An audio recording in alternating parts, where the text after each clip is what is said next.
दोस्तों, एक और नया दिन और मैं बलजीत परमार हाजिर हूँ एक नई कहानी, एक नया किस्सा लेकर। आज सबसे पहले तो आप सबको जो पिछले तकरीबन 4 साल से हमारी इस चैनल के साथ जुड़े हुए हैं, उन सबको बहुत बहुत शुभ दीपावली। सबको इस दिवाली के त्यौहार की बहुत बहुत बधाई हो, मुबारक हो और आने वाला साल और पूरी ज़िंदगी आपकी बहुत अच्छी तरह सुख से, शांति से गुजरे। इसी बात की हम तमन्ना करते हैं, आस करते हैं। दोस्तों, आज बात करेंगे मुंबई और महाराष्ट्र में असेंबली की इलेक्शंस होने जा रही हैं। इसमें बहुत सारे लोगों की जिंदगी का, फ्यूचर का, भविष्य का दांव लगा हुआ है। हम पूरे महाराष्ट्र की बात करेंगे तो बात बहुत दूर तक जाएगी। अपने आप को लिमिटेड रखेंगे मुंबई, थाना, नवी मुंबई, कल्याण, वसई, विरार, वो इलाके जो मुंबई के आसपास लगते हैं। हमारा मानना है कि ये इलेक्शन इन इलाकों में 2 बड़े आधार पर लड़ी जा रही है, एक अंडरवर्ल्ड के साथ मिलकर और दूसरा ब्लैक मनी के इस्तेमाल से। ये दोनों क्रिमिनल एक्टिविटीज़ में गिने जाते हैं। अंडरवर्ल्ड का साथ और ब्लैक मनी का इस्तेमाल, और इसके साथ साथ तीसरा अगर एक और एंगल भी जोड़ना हो तो धर्म का एंगल और रिलीजियस। उसको मैं तीसरा एंगल इसलिए ले रहा हूं कि वो एंगल तो पूरे महाराष्ट्र में चल रहा है, लेकिन जितना दखल अंडरवर्ल्ड का और ब्लैक मनी का सिलेक्शन में मुंबई और उसके आसपास के इलाकों में है, वो शायद इसके पहले कभी देखने को नहीं मिला। दोस्तों, आप हैरान हो जाओगे सुनकर, जो मेरे सोर्सेस ने मुंबई से मुझे बताया कि एक सीट पर कम से कम 100 करोड़ रुपए की बाजी खेली जा रही है। जुआ नहीं, सट्टा नहीं, सब कैंडिडेट मिलके एक सीट पे कम से कम इस बार 5 कैंडिडेट होंगे। हम आपको गिना भी देते हैं कौन कौन होंगे। एक बीजेपी का कैंडिडेट होगा, एक कांग्रेस का होगा, एक एनसीपी शरद पवार गुट का होगा, एक एनसीपी शिंदे, एकनाथ शिंदे गुट का होगा, अजीत पवार के गुट का होगा, एक शिवसेना शिंदे ग्रुप का होगा, एक शिवसेना उद्धव ठाकरे ग्रुप का होगा। तो इस तरीके से ये मुकाबला अब पहले की तरह 3 पार्टीज का नहीं है। जब 3 पार्टी हुआ करती थी, कांग्रेस, शिवसेना, बीजेपी और एनसीपी 4 छोटी पार्टी गिनी जाती थी, लेकिन अब हर सीट पे तकरीबन बहुपक्षी मुकाबला होगा। जो हमें बातें वहाँ से सुनने को आ रही, उसमें शिंदे ग्रुप जो है, अभी जो मुख्यमंत्री हैं महाराष्ट्र के पिछले काफ़ी समय से, उन्होंने अपने कैंडिडेट्स को जिताने के लिए जितना धन जुटाया है वो हैरान कर देने वाला है। कितनी सच्चाई है इन दावों में, उसकी बात तो बाद में पता चलेगी, लेकिन जब बात निकलती है तो उसके पीछे कोई ना कोई दम होता है। 50 करोड़ से लेकर 70 करोड़ तक एकनाथ शिंदे की शिवसेना अपने हर कैंडिडेट पे खर्चा कर रही है। अब अगर अपन मिनिमम उनके 100 कैंडिडेट भी लगा लो तो अंदाजा लगा लो कि कितने हजार करोड़ रुपए का खर्चा सिर्फ अपने एमएलए जिताने के लिए किया जा रहा। उसी तरह बीजेपी, बहुत बड़ा तिजोरी है उनके पास, इतना या इससे थोड़ा कम बीजेपी भी अपने हर कैंडिडेट पे खर्चा करेगा। और उसके साथ साथ एनसीपी, अजीत पवार ग्रुप, जो पिछले इतने सालों से हुकूमत में है, वो भी खर्चा करेगा। इसलिए एक एक सीट पे लड़ाई कैंडिडेट की नहीं है कि कैंडिडेट अच्छा है कि बुरा है, उसने क्या काम अपने हलके के लिए किया, क्या नहीं किया, बात उसकी बिल्कुल नहीं है। बात तो ये है कि कौन कैंडिडेट कितना पैसा खर्च कर सकता है।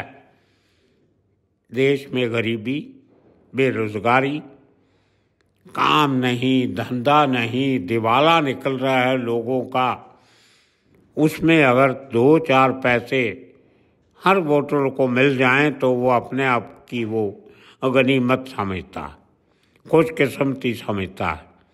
उस मजबूरी का फ़ायदा ये पॉलिटिकल लोग पैसा खर्च करके उठाना चाहते हैं। लेकिन मुझे इस बात का बहुत भरोसा है कि मुंबई और महाराष्ट्र के लोग ऐसी चालों को, ऐसी नीतियों को बहुत अच्छी तरह भनप लेते हैं। होंगे बहुत लोग जो मजबूरी में, पैसे के लालच में वोट डालेंगे, लेकिन मेजॉरिटी ऐसी भी है जो पैसा सबसे ले लेगी लेकिन वोट अपनी मर्जी से डालेगी, लेकिन वोट बटेगी इतनी इस बार के बहुत बड़ी कन्फ्यूजन होगी। लोग कहते हैं कि अभी तक कोई सट्टा बाजार का भाव इतना खुला नहीं है, ना कोई सर्वे आया है, ना कुछ हुआ है।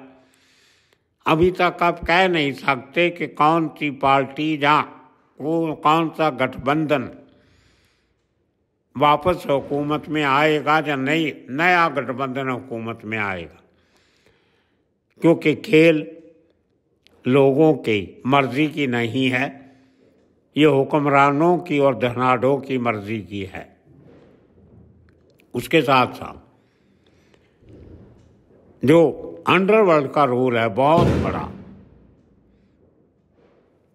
बड़े बड़े लीडर पिछले दिनों में, कोई अरुण गवली के घर पे जा रहा है, कोई अश्विन नायक के घर पे जा रहा है, कोई भाई ठाकुर के घर पे जा रहा है, कोई किसी और पुराने डॉन, इधर उधर जो छोटे बड़े बदमाश, गली के दादा से लेकर अंडरवर्ल्ड डॉन तक, उनके दरबार में हाजिरी लगाने के लिए ये पॉलिटिशियन जा रहे हैं और बड़े बड़े नेता जा रहे हैं।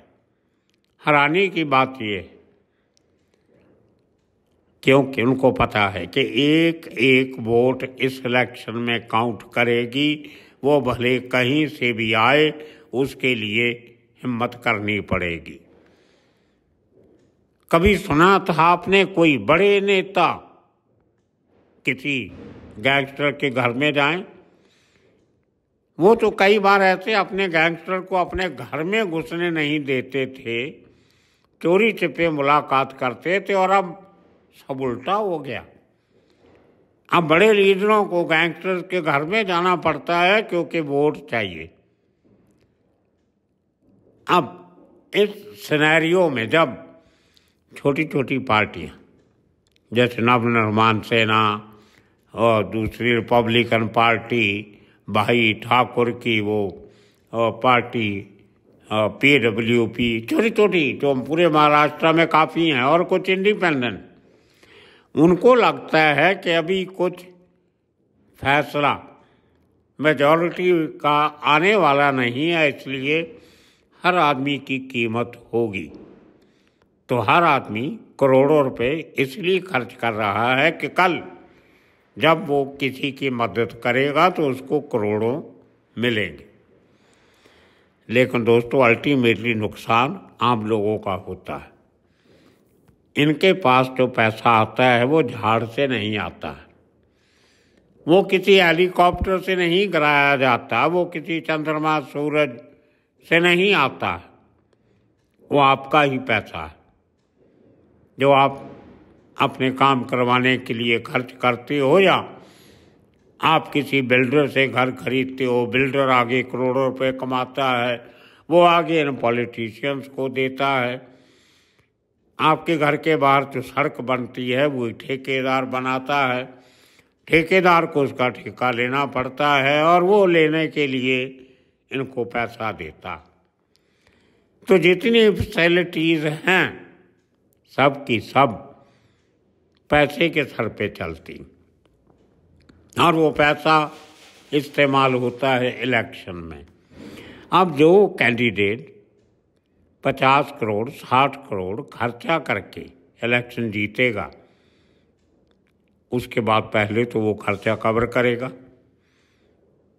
या जिसने उसको पैसा दिया उसको वापस करना होगा, या उतना पैसा कमाने के लिए उसको फिर गड़बड़ करनी पड़ेगी और गड़बड़ आपकी कीमत पे होगी। जो पैसा आपकी बेहतरी के लिए खर्च होना चाहिए, स्कूलों की, अस्पतालों की, कॉलेजेस की, सरकारी इदारों की देख रेख में जो उनकी इम्प्रूवमेंट के लिए, इंफ्रास्ट्रक्चर के लिए, नई सड़कें बनाने के लिए, नई बिजली का साधन जुटाने के लिए जो पैसा खर्च करना होता है वो नहीं होगा, क्योंकि पैसा तो ये लोग खा जाएंगे। अब देखिए कि जो लोग पिछले इलेक्शन में 2019 में जीत के आए थे और जब उन्होंने अपना पर्चा भरा था, फॉर्म भरा था, उनकी आमदन क्या थी और अब क्या है, थोड़ी सी बातें आपके साथ शेयर करेंगे। एक पराग शाह बीजेपी के कैंडिडेट हैं घाटकोपर से। 2019 में उनकी आमदन थी 500 करोड़ रुपए और अब 5 साल के बाद 2024 में उनकी जो असेट्स हैं, जो उनकी प्रॉपर्टी है, वो बढ़ के हो गया 3,383 रुपये, 3383 करोड़ रुपए। अब 5 साल में तकरीबन 2,800 करोड़ रुपए उनकी जो आमदन है वो बढ़ी, वेल्थ उनकी जायदाद वो बढ़ी। कमाल है, इतना पैसा कहाँ से आता है, कैसे कमाया। लेकिन जो लोग अपोजिशन में हैं उनका पैसा इतनी तेज़ी से नहीं बढ़ता है, जो सरकार के साथ हैं उनका ही पैसा बढ़ता। उसके साथ गीता जैन एक इंडिपेंडेंट एमएलए हैं जो पहले शिवसेना ठाकरे के साथ थे, अब छोड़ के चली गई एकनाथ शिंदे के साथ। उनकी आमदन 2019 में 70 करोड़ रुपए थी और अब बढ़ के वो 392 करोड़ हो गई। 320 करोड़ बढ़ गई 5 साल में। कहाँ से आया इतना पैसा, आगे देख लो। राहुल नरवेकर बीजेपी के, ये भी सरकार में शामिल हैं। इनका 2019 में इनकी आमदन थी 38 करोड़, अब बढ़ के हो गई है 129 करोड़, 129 करोड़। और अब आगे चलते हैं। प्रताप सरनायक, ये भी पहले शिवसेना में थे, छोड़ के उद्धव ठाकरे की पार्टी, बाल ठाकरे की पार्टी छोड़ के एकनाथ शिंदे के साथ जाते हैं।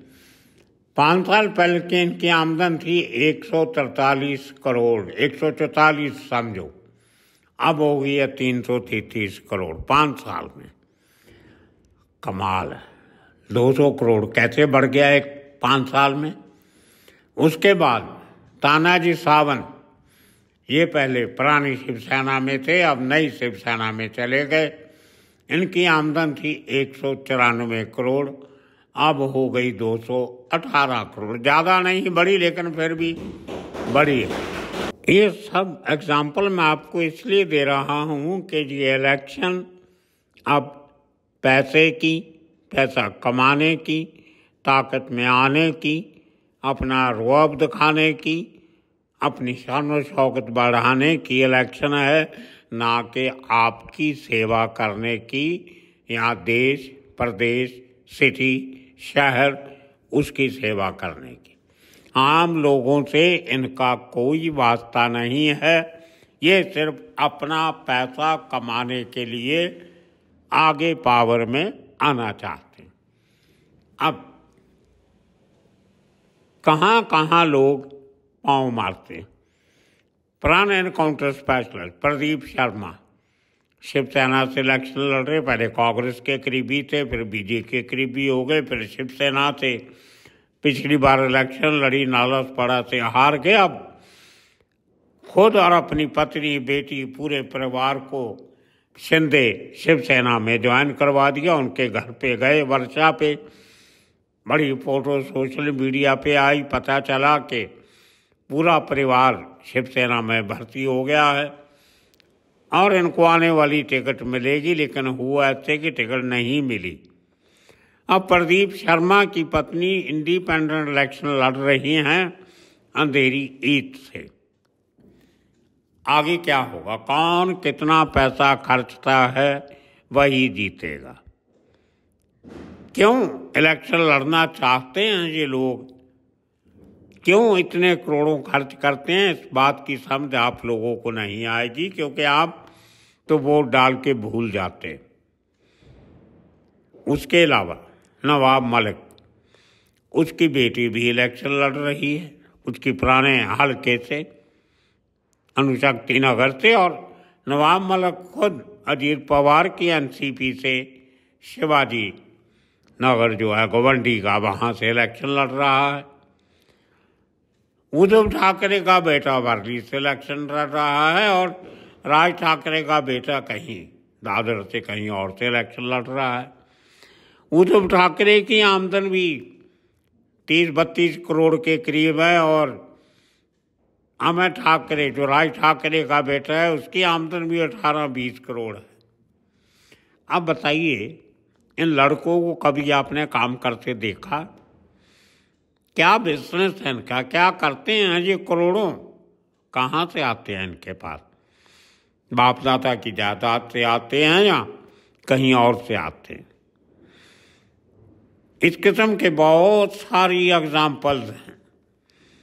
वसई बरार एरिया में जितने एमएलए जीतते हैं वो सारे भाई ठाकुर और उसके परिवार से जीतते हैं, बाहर का आदमी जीत नहीं सकता। क्या बात है कि काम सिर्फ वही करते हैं और कोई नहीं कर सकता। एकनाथ शिंदे का बेटा मुंबई के पास से मेंबर पार्लियामेंट बन जाता है और शिंदे साहब खुद मुख्यमंत्री बन जाते हैं। बाप सीएम, बेटा एमपी, बाप मिनिस्टर, बेटा एमएलए। और अभी नारायण राणे का एक बेटा भी एक पार्टी छोड़ के दूसरी पार्टी में चला गया। उसको लगा कि वहाँ से हार जाऊंगा तो दूसरी पार्टी में चला गया। ये तमाशा पॉलिटिक्स का नहीं है, ये तमाशा सिर्फ पैसे का है। इनको हुकूमत चाहिए, गद्दी चाहिए, पोस्ट चाहिए, ओहदा चाहिए ताकि ये और पैसा कमा सके और वो पैसा सारे का सारा आपकी जेबों से जाता है। जो टैक्स आप भरते हो उस टैक्स से सरकारें चलती हैं, सरकारों का वो पैसा इन लोगों की जेबों में जाता।